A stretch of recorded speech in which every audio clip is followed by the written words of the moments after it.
But first to the New World, where 17th century Puritan English stubbornly beat off opposition from native tongues and rival European powers to become the language of what was to grow into the greatest country on earth, America.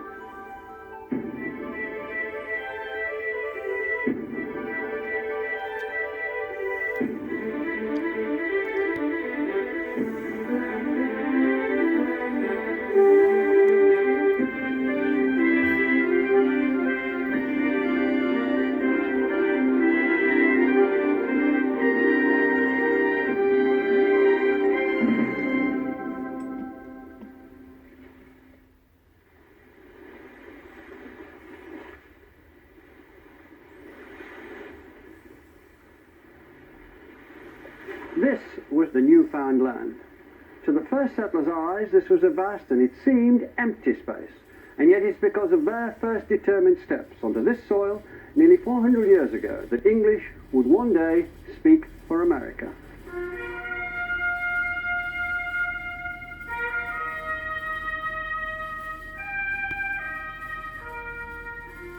This is Plymouth Rock. It's literally the foundation stone of modern America. For this is the very spot where the Pilgrim Fathers landed in New England in November 1620. They came on the Mayflower. They were religious separatists, and they were here to create a new community where they could worship as they wished. They bound themselves to an oath, the Mayflower Compact, swearing to found a colony for the glory of God and the advancement of the Christian faith. They were, above all, people who lived by the word of God in English. They came from a hard-line Puritan religious tradition which had been persecuted and reviled. They'd been tortured and murdered for their faith in an English language Bible. And to them, that Bible, that language, meant life itself. They weren't the first people on the continent. Native Americans had been here for 30,000 years, and the woods and the plains rang with the sounds of hundreds of their languages. When the Pilgrim Fathers looked around them, instead of a new Eden, they saw what they described as a hideous and desolate wilderness, full of threat and danger.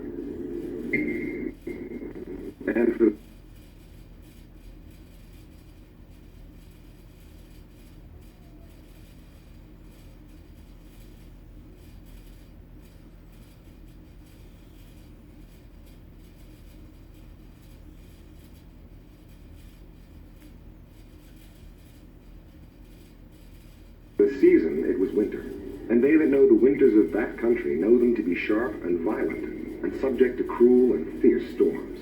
Dangerous to travel to known places, much more to search an unknown coast.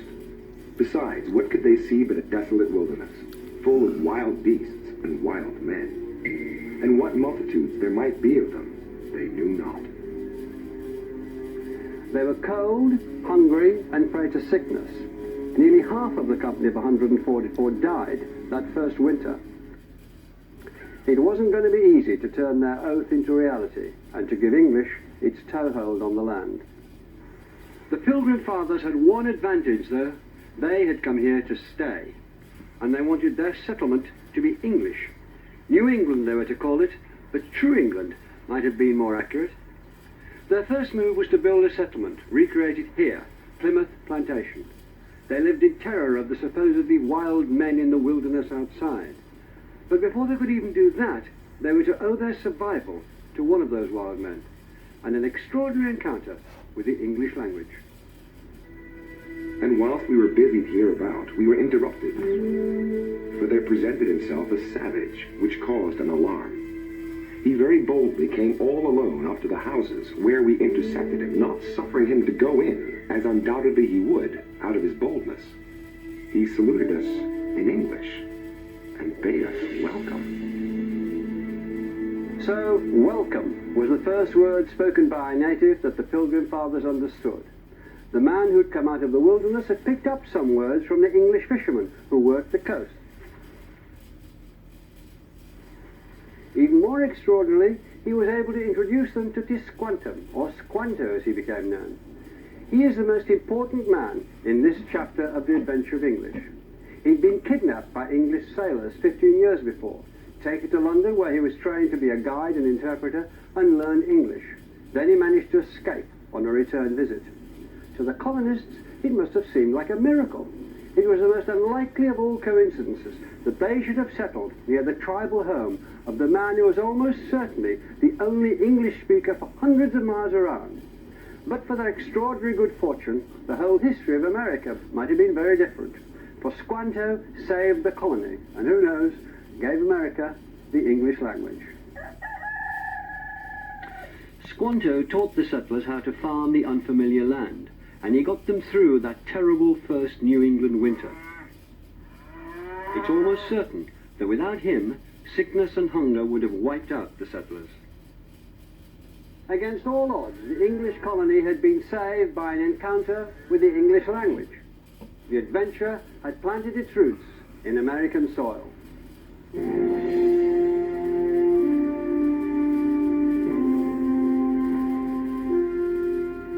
The settlers had a new country, full of new places and geographical features, new animals and plants. They needed words to describe them, and occasionally they turned to the native languages. Skunk was derived from the local language, and squash from the variety of pumpkin grown here. Squaw, meaning young woman, was a local word, as was papoose, a young child, and wigwam was another early borrowing from the local languages. But what's really remarkable is not that these words did enter the English vocabulary, but how few of them there were. For centuries, English had been borrowing words in their thousands from Latin, Danish, French, and every other language it had come into contact with. But here, faced with the richness of an entire continent, the English borrowed words not in thousands, but in handfuls. The writings of the founding fathers here run to thousands of pages, but contain less than a dozen borrowed Indian words. So why are there so few? In a strange new country, the English settlers may have taken great comfort in making the objects around them at least sound familiar. Look at the names they gave the local terrain. Falmouth, Yarmouth, Boston, Cambridge, Billericay, Bedford, Taunton. They were trying to recreate the English shires in the American wilderness. And perhaps there was desperation here.